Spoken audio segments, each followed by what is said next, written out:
At the beginning of Combine week, I remember getting some people who were saying like, "Hey, Aaron Rodgers' camp has been reaching out to teams, and that includes the Giants." And I found that to be interesting, and I kind of back pocketed that for now. We didn't want to talk about it over here because we knew there was the Matthew Stafford pursuit by the New York Giants. And the number one option for the Giants this offseason, entering it when it came to the quarterback market, was Matthew Stafford. And they've been trying to get that done for a number of weeks, where they finally got that permission to speak to Jimmy Sexton. It was right after Super Bowl week, which is when the Rams gave him permission.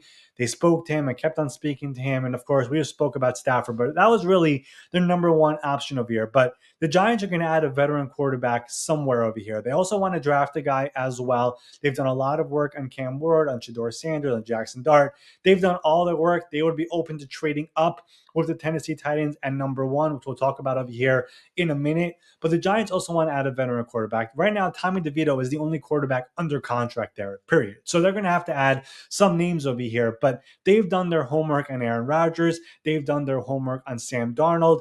Last year, when Russell Wilson was released by the Broncos, before he took that meeting with the Steelers, he took a meeting with the Giants. I think there would be mutual interest there. So they're literally going to have every single stone over here where they're going to try to turn over and try to figure out who is the right guy over here. Because the reality for the New York Giants over here, Joe Shane, Brian Daboll enter this year on the hot seat. They just are. And they know that when a team has to put out a statement at the end of the year, which is what their owner, John Mara, did, announcing that I'm not going to fire these guys, I'm going to keep them, that is usually a message that I was considering it, but I'm going to keep you for now. So please prove that you could do better than this. So 3 wins last year, number 3 overall pick.